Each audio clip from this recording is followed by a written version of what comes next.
Guys, आज की इस वीडियो में हम बात करने वाले हैं अलैंगिक जनन क्या है और अलैंगिक जनन की कौन कौन सी विधियां हैं। आइए समझते हैं साथियों अलैंगिक जनन के बारे में और अलैंगिक जनन की विधियों के बारे में। सबसे पहले बात करते हैं कि भैया अलैंगिक जनन क्या है। लेकिन बेटा अलैंगिक जनन को समझने से पहले आपको भैया जनन के बारे में समझना अति आवश्यक है। जनन क्या है, प्रजनन क्या है? कोई जीव अपनी जैसी समान संतान उत्पन्न करता है बेटा, जिस प्रक्रिया के तहत करता है, जिस क्रिया के तहत करता है, उस क्रिया को जनन कहा जाता है। कोई जीव अपने जैसी समान संतान उत्पन्न करता है, उस क्रिया को जनन कहा जाता है। मैं लिख देता हूं, कोई जीव अपनी जैसी समान संतान उत्पन्न करता है, जिस क्रिया के द्वारा वो उत्पन्न करता है बेटा, उस क्रिया को कहा जाता है भैया जनन। और ये जनन बेटा दो प्रकार का होता है। एक होता है भैया अलैंगिक जनन, जिसके बारे में हम बात करने वाले हैं, और दूसरा होता है बेटा लैंगिक जनन।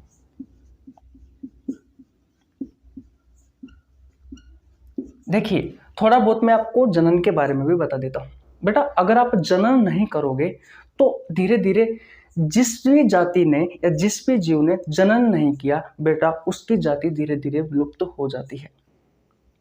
जैसे अभी आपने थोड़े दिन पहले देखा, हमारे जो प्रधानमंत्री जी है उन्होंने भैया विदेश से बाघ मंगाए थे। क्यों मंगाए थे? क्योंकि भैया हमारे देश में बाघों को जनन करने के लिए, जनन क्रिया करने के लिए अनुकूल वातावरण नहीं मिला, इसलिए भैया उनकी प्रजाति धीरे धीरे विलुप्त हो गई। बेटा अपनी जाति को बढ़ावा देने के लिए या अपने व्यवहार को प्रबल रखने के लिए बेटा जनन जरूरी है। जनन एक क्रिया है बेटा, जिसके तहत कोई जीव अपनी जैसी समान संतान को उत्पन्न करता है। ये बेटा दो प्रकार का होता है जनन। एक होता है अलैंगिक जनन और एक होता है लैंगिक जनन। अब बात आती है कि अलैंगिक जनन क्या होता है। बेटा ये जनन की वैसी प्रक्रिया है, पहले मैं आपको समझा देता हूं। ये जनन की वैसी प्रक्रिया है जिसमें एकल जीव भाग लेकर नए जीव का निर्माण करता है। बेटा उस प्रक्रिया को या जनन की उस विधि को या जनन की उस क्रिया को क्या कहा जाता है? अलैंगिक जनन कहा जाता है। मैं लिख देता हूं, अलैंगिक जनन जनन की वह प्रक्रिया है, जनन की वह प्रक्रिया है, अलैंगिक जनन जनन की वह प्रक्रिया है जिसमें एकल जीव भाग लेकर, जिसमें एकल जीव भाग लेकर नए जीव का निर्माण करते हैं, नए जीव का निर्माण करते हैं, नए जीव का निर्माण करते हैं। जनन की वह प्रक्रिया अलैंगिक जनन कहलाती है। बेटा आगे बढ़ने से पहले अलैंगिक जनन के बारे में मैं आपको लैंगिक जनन के बारे में भी बता देता हूं। बेटा ये जनन की वैसी प्रक्रिया है जिसमें दो विपरीत जीव भाग लेकर अपने जैसी समान संतान का निर्माण करते हैं। देखिए यह जनन की वह प्रक्रिया जिसमें दो विपरीत जीव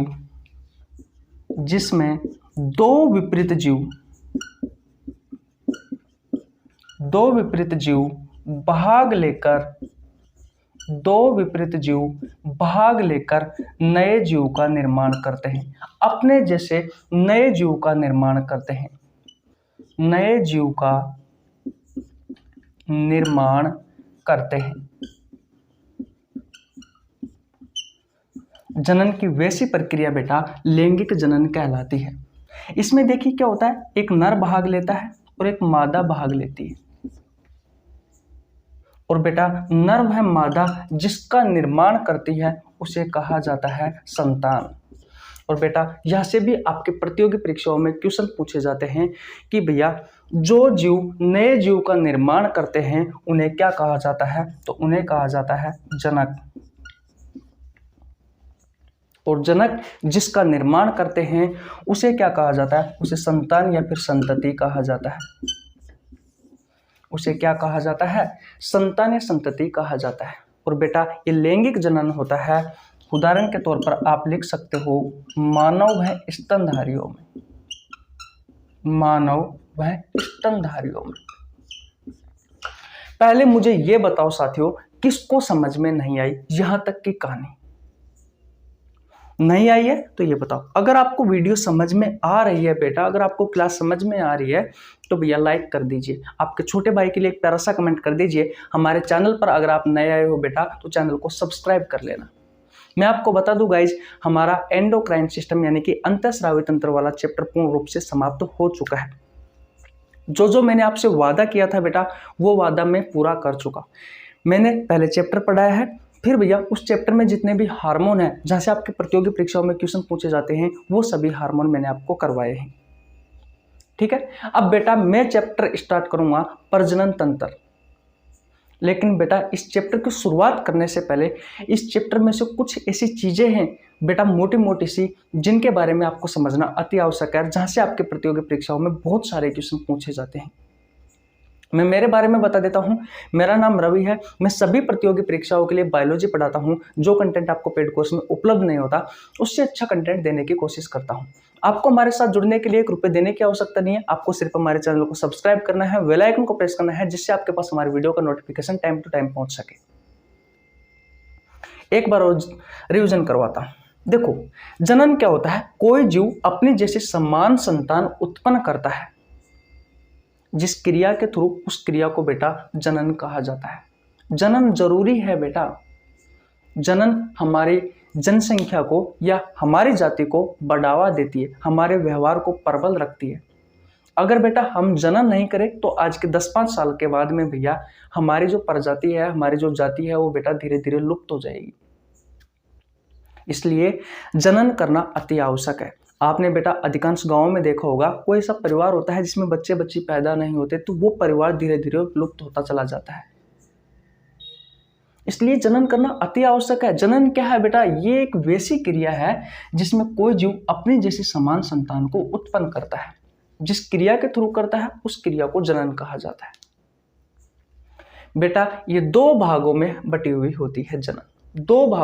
2 प्रकार की होती है, एक होती है अलैंगिक जनन, एक होता है अलैंगिक जनन और दूसरा होता है लैंगिक जनन। अलैंगिक जनन की बात करें तो जनन की वह प्रक्रिया है जिसमें एकल जीव भाग लेकर नए जीव का निर्माण करते हैं। इसके बारे में अभी हम अच्छे से पढ़ाएंगे, आपको सारी कहानी बताएंगे।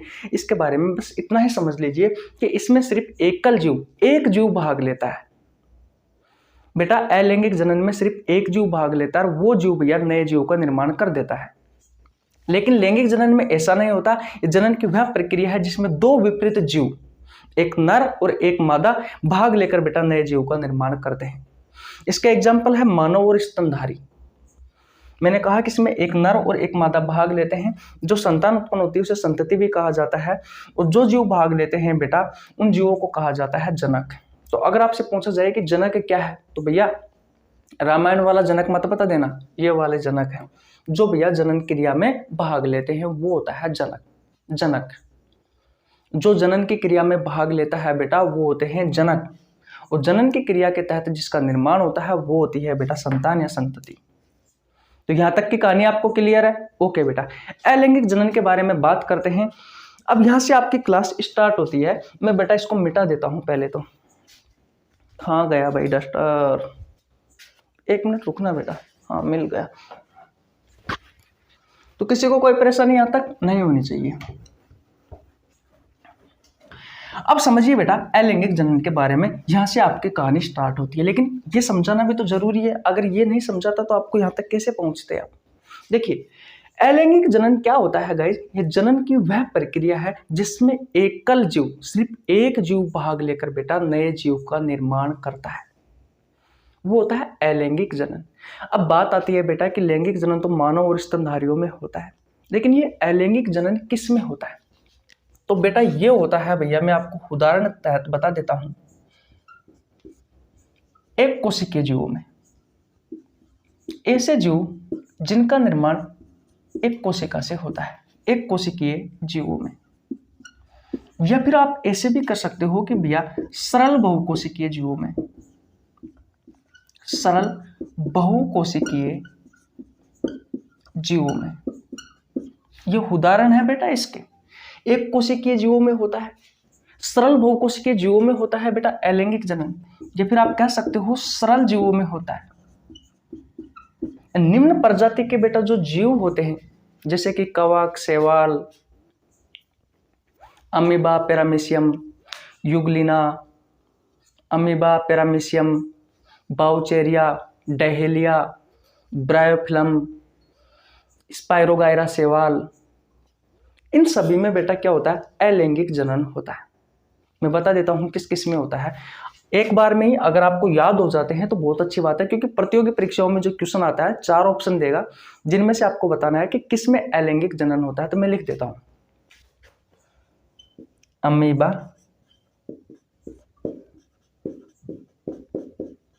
पैरामीशियम, बाउचेरिया,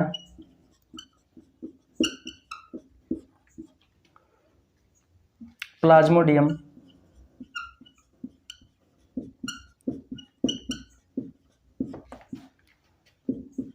ईस्ट हाइड्रा,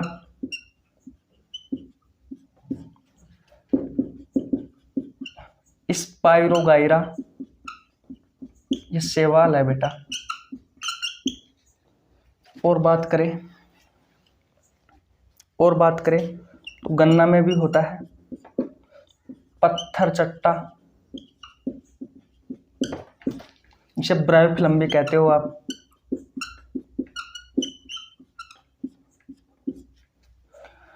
और गन्ने में भी होता है, शकरकंद में होता है।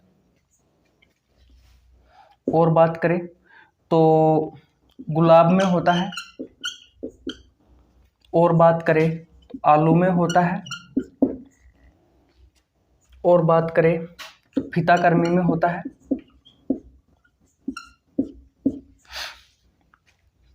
इतने सारे बेटा उदाहरण आपको याद रखने हैं, किसी को कोई परेशानी नहीं होनी चाहिए।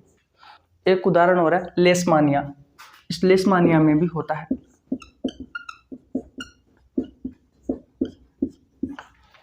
ये सभी उदाहरण बेटा मैं आपको आगे जब अलैंगिक जनन की विधियां पढ़ाऊंगा उसमें भी मैं आपको पढ़ाने वाला हूं, क्योंकि अलैंगिक जनन की 6 विधियां होती है और उन 6 विधियों के उदाहरण अलग अलग है बेटा। वहां से भी एनडीए, पीसीएस, नीट वगैरह में क्वेश्चन पूछे जाते हैं।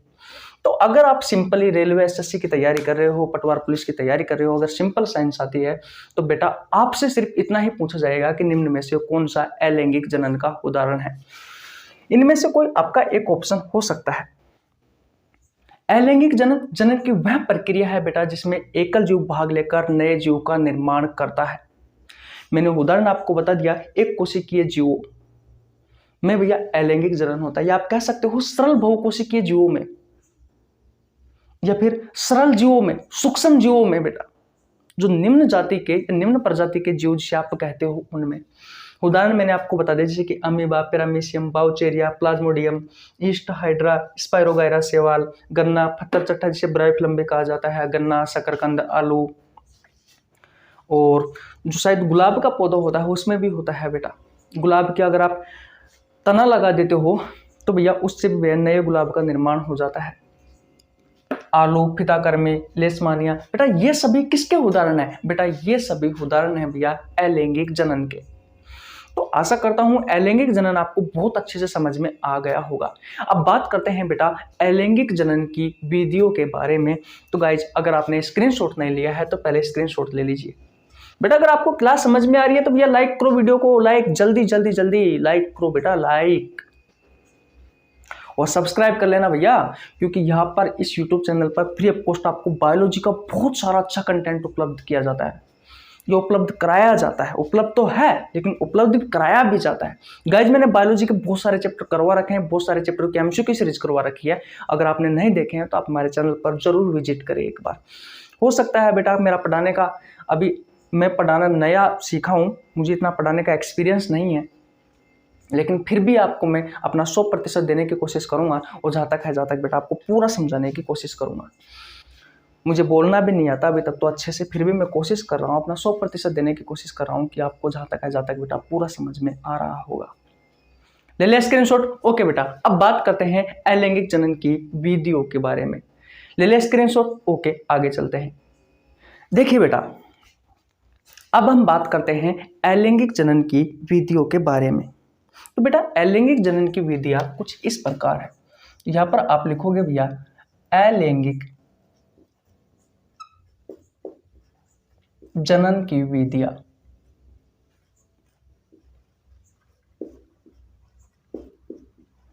अलैंगिक जनन की विधियां, देखिए बेटा इसकी कौन कौन सी विधि है। नंबर 1 पर आता है भैया विखंडन विधि। विखंडन विधि। नंबर 2 पर आती है भैया खंडन विधि, या फिर जिसे आप अपखंडन विधि भी कहते हो। नंबर 3 पर आती है भैया मुकुलन विधि।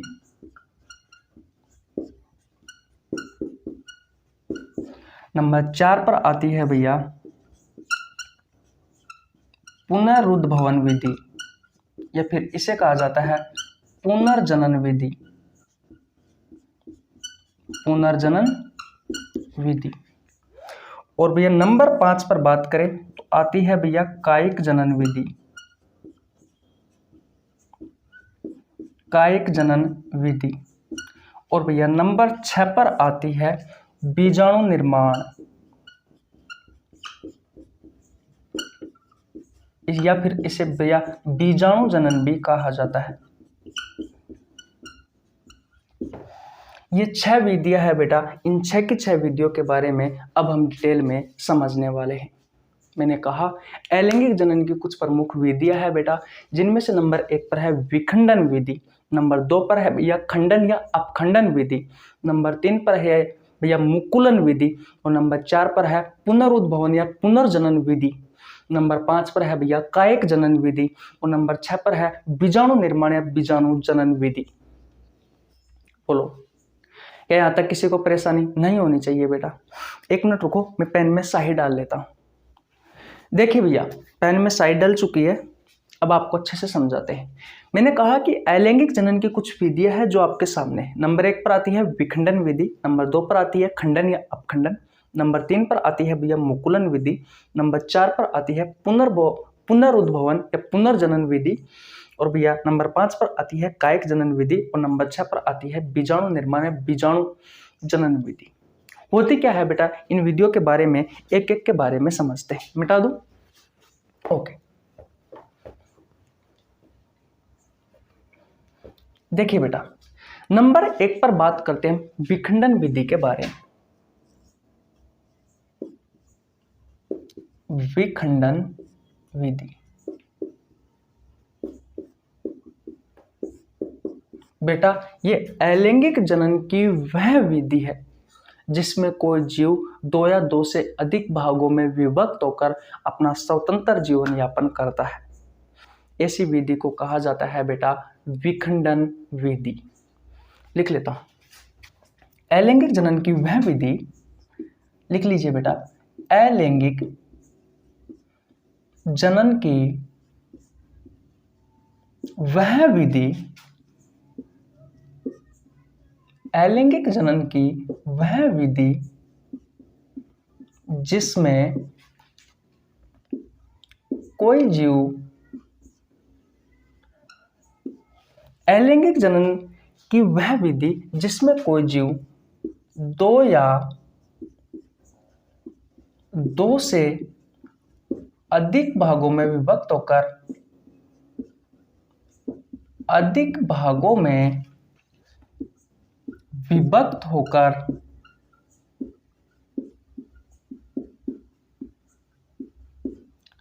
दो या दो से अधिक भागों में विभक्त होकर स्वतंत्र जीवन यापन करता है। स्वतंत्र जीवन यापन करते हैं। ऐसी विधि को कहा जाता है बेटा विखंडन विधि।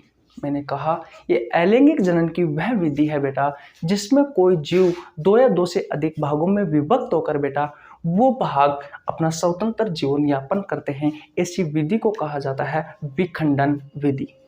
अब बेटा विखंडन विधि दो प्रकार की होती है, जिनमें से एक होता है द्विखंडन विधि,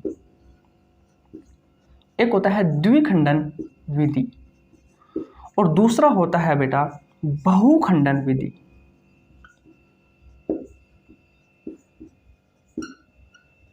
अब इसमें होता क्या है, तो सबसे पहले द्विखंडन विधि के बारे में समझते हैं। बेटा ये विखंडन की वह विधि है, ध्यान से सुनना बेटा, ये विखंडन की वह विधि है जिसमें कोई जीव दो भागों में विभक्त होकर वो जीव अपना स्वतंत्र जीवन यापन करते हैं। जैसे कि बात करें एग्जाम्पल की अमीबा, पैरामीशियम और लेशमानिया।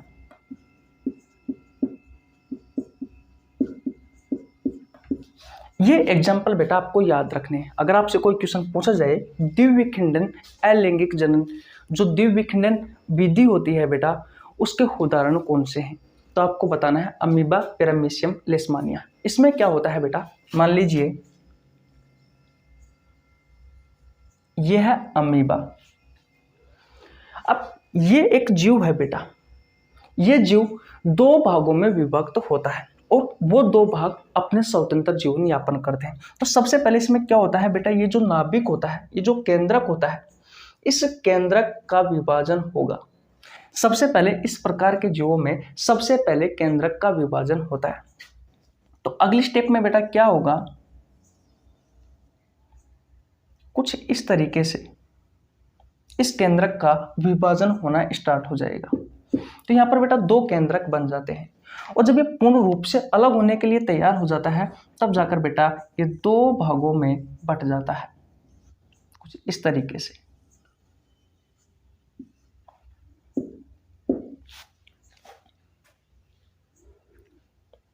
कोई जीव है बेटा, इसमें सबसे पहले केंद्रक का विभाजन होगा, केंद्रक दो भागों में विभक्त होने के लिए तैयार हो जाता है। जब ये पूर्ण रूप से तैयार हो जाता है बेटा दो भागों में विभक्त होने के लिए, तो दोनों केंद्रक, एक केंद्रक ऊपर चला जाता है, एक केंद्रक नीचे आ जाता है और बेटा ये दोनों जीव भैया नए जीव का निर्माण हो गया दोनों का, और भैया ये अब स्वतंत्र जीवन यापन करेंगे। उदाहरण आता है अमीबा, पैरामीशियम और लेशमानिया। किसके उदाहरण है बेटा, द्विखंडन विधि के। इसमें कोई जीव होता है, वो जीव दो भागों में विभक्त होकर भैया ये दोनों भाग अपना स्वतंत्र जीवन यापन करते हैं। अब बात करते हैं बहुविखंडन विधि में क्या होता है, सॉरी बहुखंडन विधि में क्या होता है। बहुखंडन में क्या होता है बेटा, सबसे पहले अगर मैं इसको उदाहरण की बात करूं तो प्लाज्मोडियम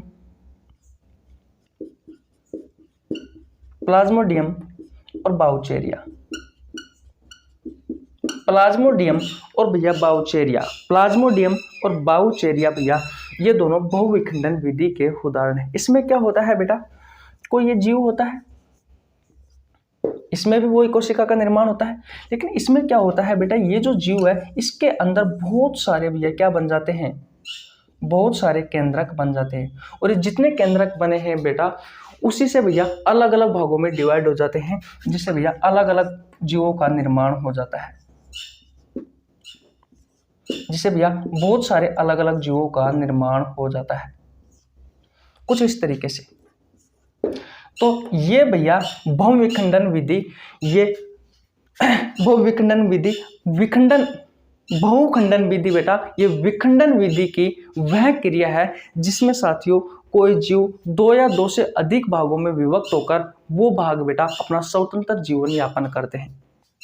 सिंपली बेटा द्विखंडन विधि में क्या हो रहा था, द्विखंडन विधि में कोई जीव है, ये दो भागों में बट गया, ये दोनों भाग भैया स्वतंत्र जीवन यापन करने लग गए। उदाहरण है अमीबा, पैरामीशियम और लेशमानिया। बहुखंडन विधि में होता क्या है बेटा, ये कोई एक जीव है और इस जीव में बेटा बहुत सारे केंद्रकों का निर्माण हो गया, और जितने भी केंद्रकों का निर्माण हुआ है बेटा सभी केंद्रक अलग अलग भैया अलग अलग डिवाइड हो जाते हैं, और अलग अलग डिवाइड अलग अलग भागों में विभाजित हो जाते हैं, और ये अलग अलग भाग बेटा अपना स्वतंत्र जीवन यापन करते हैं। सबसे पहले बेटा याद रखना, विखंडन विधि में केंद्रक का विभाजन होता है। आगे बात समझ में, ये बेटा एग्जाम्पल इंपॉर्टेंट है, इन एग्जाम्पलों को ध्यान में रखना है। द्विखंडन विधि का एग्जाम्पल पूछे तो अमीबा, पैरामीशियम, लेशमानिया, और बहुखंडन विधि का पूछे तो प्लाज्मोडियम और बाउचेरिया। तो द्विखंडन बहुखंडन आपको समझ में आया नहीं आया, आशा करता हूं बहुत अच्छे से आ गया होगा। अब सिंपल है बेटा, ले ले स्क्रीनशॉट आपने, ओके आगे चलते हैं। देखिए बेटा नंबर 2 पर बात करते हैं हम खंडन की। एक विखंडन पड़ा, एक है खंडन, या फिर जिसे आप अपखंडन भी कहते हो। इसमें क्या होता है बेटा, ये अलैंगिक जनन की वह विधि है जिसमें बेटा कोई जीव अपने दो हिस्सों में या दो भागों में टूट जाता है, और ये दोनों भाग बेटा अलग अलग अपना स्वतंत्र जीवन यापन करते हैं। ऐसी अलैंगिक जनन की विधि को बेटा क्या कहा जाता है, खंडन कहा जाता है या अपखंडन कहा जाता है। एग्जाम्पल तौर पे मैं आपको समझाता हूं, जैसे कि बेटा ये क्या है, ये एक जीव है, ये क्या है बेटा, ये एक जीव है भैया, ये एक जीव है। अब बेटा ये दो भागों में टूट गया, एक भाग ये टूट गया और एक भाग ये, एक भाग ये हो गया इसका और एक भाग ये हो गया इसका। अब ये दोनों जो भागों का निर्माण हुआ है, अब ये दोनों भाग बेटा अपना अलग अलग स्वतंत्र जीवन यापन करेंगे। कोई जीव होता है, इसके शरीर के दो टुकड़े हो जाते हैं बेटा, और ये दोनों टुकड़े भैया अपना अलग अलग स्वतंत्र जीवन यापन करते हैं। इसका सबसे अच्छा उदाहरण है भैया स्पाइरो गायरा शैवाल।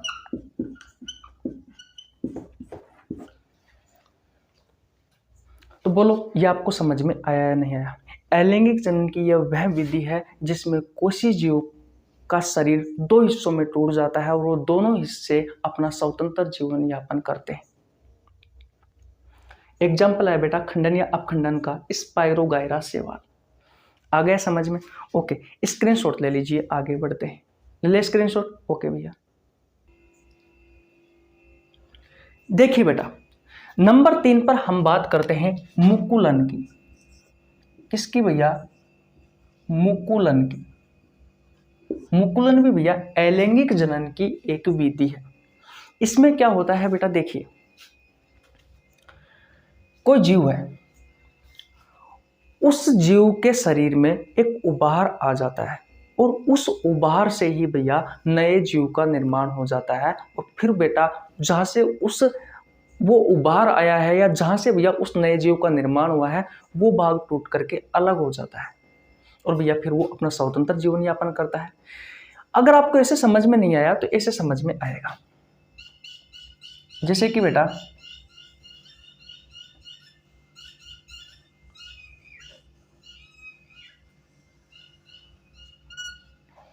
ये संरचना है बेटा हाइड्रा की, और मैं आपको बता दूं यहां से आपकी प्रतियोगी परीक्षाओं में क्वेश्चन पूछा जाता है कि हाइड्रा निम्न में से किस प्रकार की कोशिका है। ये भैया बहुकोशिकीय जीव है, ये बहुकोशिकीय जीव है और ये सरल बहुकोशिकीय जीव है बेटा। कौन, ये हाइड्रा। इसमें क्या होता है बेटा, मान लीजिए यहां से एक उबार आया कुछ इस तरीके से, और ये जो उबार आया है बेटा इसे कहा जाता है मुकुल या फिर कली। और बेटा धीरे धीरे इस उभार से, इस मुकुल से, इस कली से किसका निर्माण हो जाता है भैया? इसी से ही नए हाइड्रा का निर्माण हो जाता है। तो ये क्या बन गया बेटा?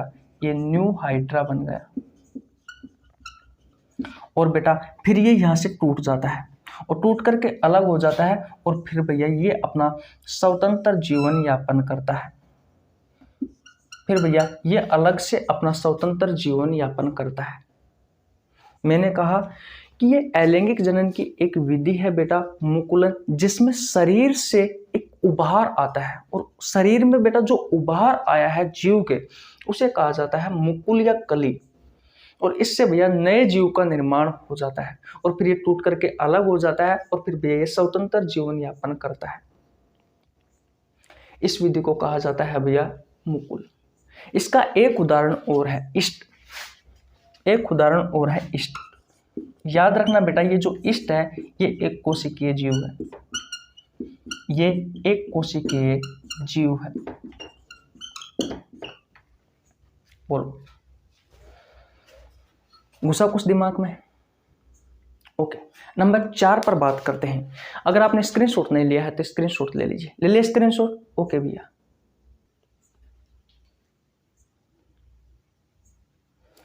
देखिए भैया अब बात करते हैं हम नंबर 4 की।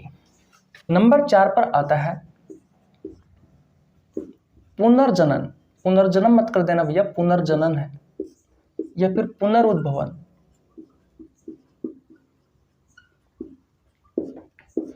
ये भी बेटा अलैंगिक जनन की एक विधि है। और इसमें क्या होता है भैया, देखिए मान लीजिए सिंपली ये आपका एक कोई जीव है और इस जीव का बेटा, इस जीव का ये हिस्सा टूटकर, इस जीव का ये हिस्सा टूट करके बेटा गिर गया या अलग हो गया। तो बेटा ये क्या करेगा, ये जो टूटकर जो हिस्सा अलग हुआ है इसी से ही भैया नए जीव का निर्माण हो जाएगा। इसी से ही भैया नए जीव का निर्माण हो जाएगा। ये अलैंगिक जनन की वह विधि है बेटा जिसमें शरीर का अगर कोई भाग टूट जाता है या कट जाता है तो उस कटे हुए भाग से बेटा नए जीव का निर्माण हो जाता है। इस कटे भाग से बेटा नए जीव का निर्माण हो जाता है। बोलो आपको समझ में आया या नहीं आया? इसका सबसे अच्छा उदाहरण है बेटा प्लानेरियम। प्लानेरियम और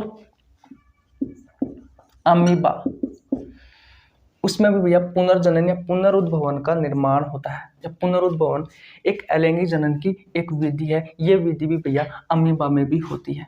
और बात करें तो हाइड्रा, हाइड्रा में भी होता है भैया ऐसा। और बात करें फीताकर्मी,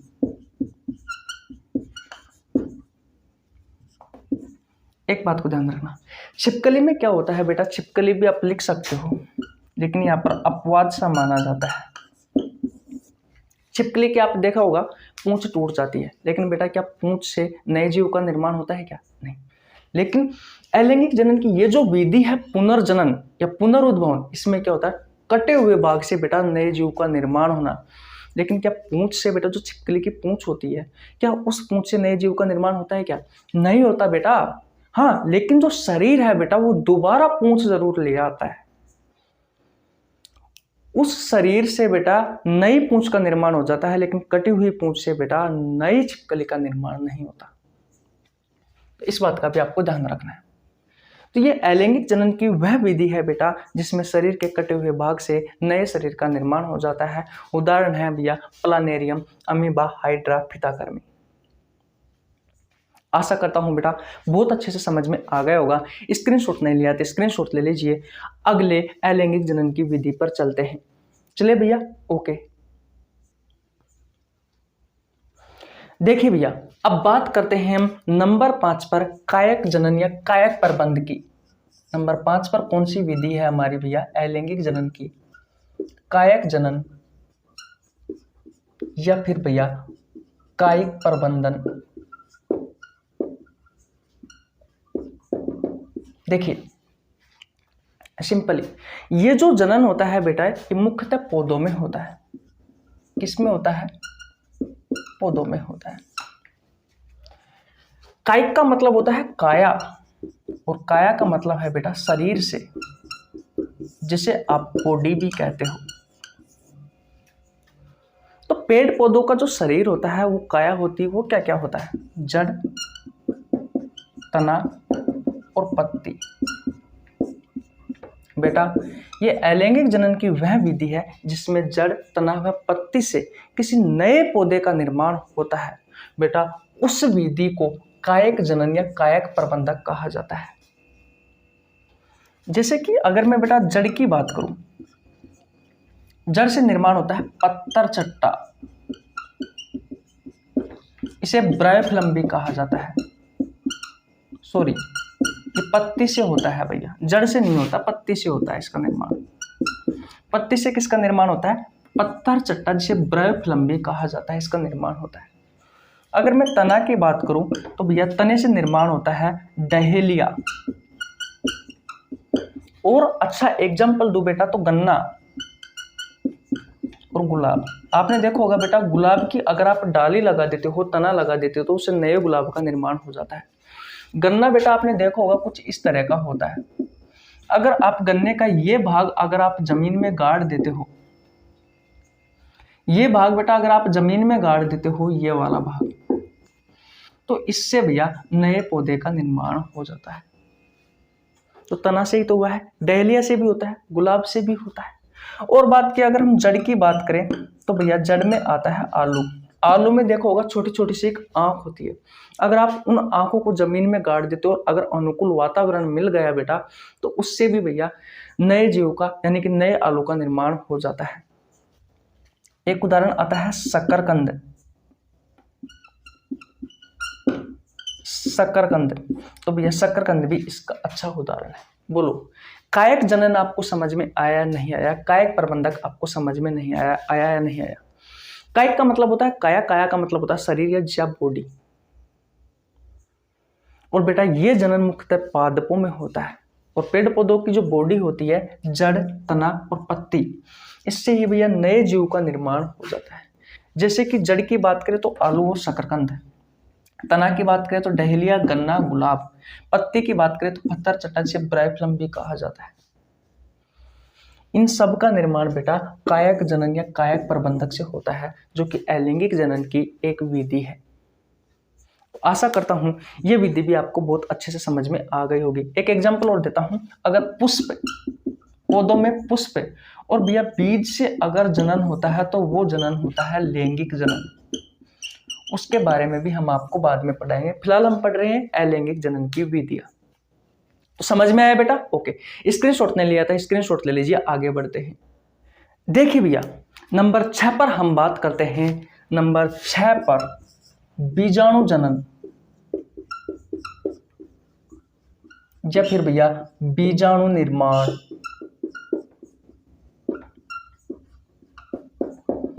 इसमें क्या होता है बेटा, कोई जीव होता है और उस जीव में एक थैलीनुमा संरचना का निर्माण होता है, जिसे कहा जाता है बीजाणुधानी। जैसे कि मान लीजिए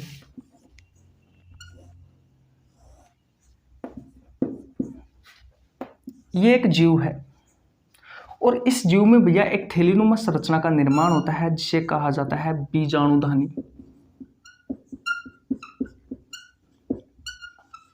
और इस बीजाणुधानी में बेटा छोटे छोटे से बहुत सारे बीजाणु होते हैं। क्या होते हैं? बीजाणु होते हैं। जब यह मैच्योर हो जाती है, परिपक्व हो जाती है, थैली भर जाती है पूर्ण रूप से, फिर बेटा ये फटती है। और फटकर बेटा क्या होता है, ये जो बीजाणु होते हैं, इस बीजाणु पर भैया एक सुरक्षित कवच होता है, एक कठोर आवरण होता है। ये कठोर आवरण बेटा इस बीजाणु को सुरक्षा प्रदान करता है। और जैसे ही बेटा ये थैली फटी, तो भैया कुछ बीजाणु तो हवा की सहायता से एक स्थान से दूसरे स्थान पर चले जाते हैं। अगर पास में पानी है तो बेटा पानी की सहायता से बह करके बेटा किसी दूसरे स्थान पर चले जाते हैं। या कोई ऐसा कोई सूक्ष्म जीव तो नहीं कह सकते, अगर कोई छोटे मोटे जैसे कि कीट, ये जैसे कि कीट है, जैसे कि तितली आया, तितली आई, मधुमक्खी आई, अगर इन पर बैठ गई बेटा तो इनकी सहायता से एक स्थान से दूसरे स्थान तक चले जाते हैं। और बेटा वहां पर चाहे इन्हें 100 डिग्री सेल्सियस तापमान मिल जाए या फिर इसे बर्फ पर रख दे, फिर भी बेटा ये इनमें जनन नहीं होता। कब इनमें जनन होता है? जब बेटा इसे अनुकूल वातावरण मिलता है, तब जाकर के भैया ये जो बीजाणु है, इस बीजाणु से भैया नए जीव का निर्माण होता है। इस बीजाणु से भैया नए जीव का निर्माण होता है। इस बीजाणु से नए जीव का निर्माण होता है। बोलो। और इसका सबसे अच्छा उदाहरण है बेटा राइजोपस।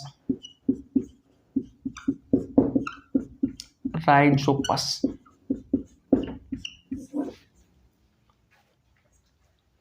बोलो।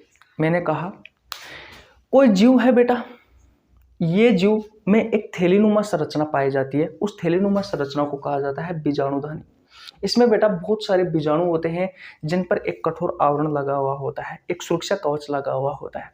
जब ये मैच्योर हो जाती है, परिपक्व हो जाती है या फिर ये फूल भर जाती है बेटा, उस समय ये फटती है और फटकर भैया इसमें जो बीजाणु है वो बाहर निकल जाते हैं, जिससे कुछ जीवाणु तो हवा की सहायता से एक स्थान से दूसरे स्थान पर चले जाते हैं, पानी की सहायता से कुछ भैया तितली या फिर कुछ जीवों की सहायता से एक स्थान से दूसरे स्थान तक चले जाते हैं।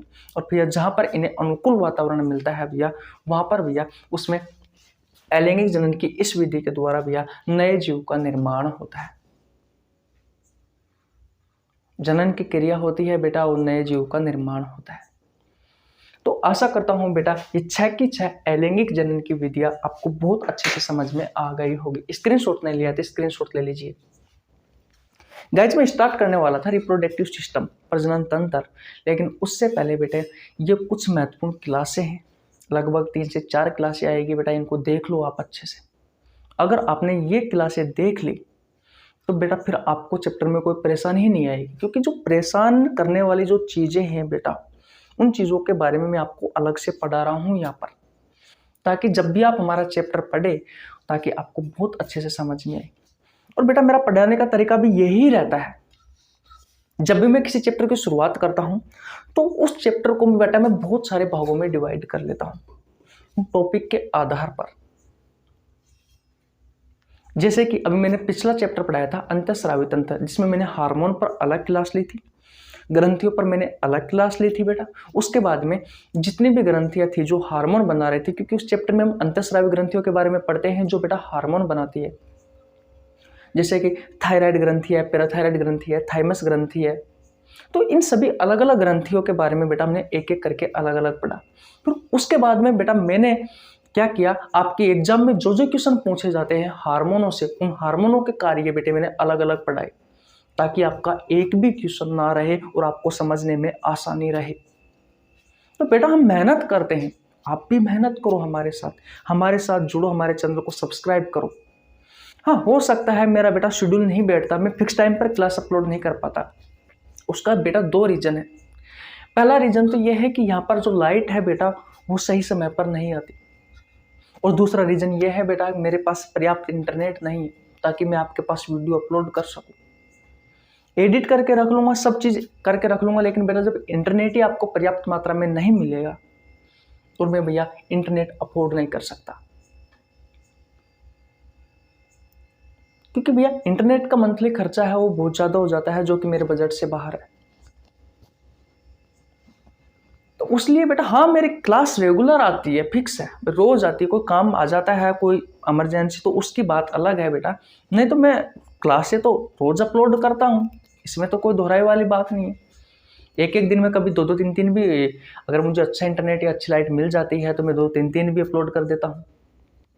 अब मैं वीडियो रात को शूट कर रहा हूँ अभी, तो फिलहाल प्रकाश का भी आपको थोड़ा अभाव दिख रहा होगा।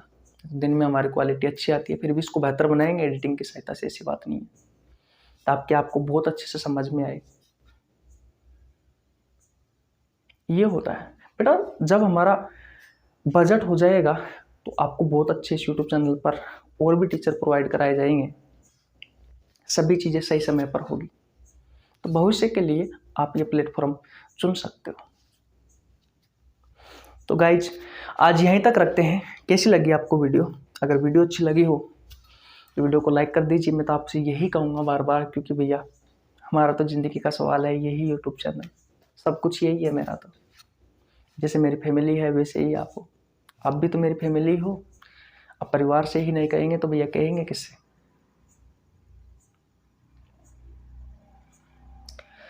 चलो फिर मिलते हैं नेक्स्ट वीडियो में। जय हिंद, जय भारत। जिस भाई को अगर अच्छी बात लगी, अच्छा कंटेंट लगा, अच्छा बार पढ़ाया हुआ समझ में आया तो भैया सब्सक्राइब कर लो यार, बहुत उम्मीद है आपसे। मिलते हैं नेक्स्ट वीडियो में, तब तक के लिए जय हिंद, जय भारत, राम राम।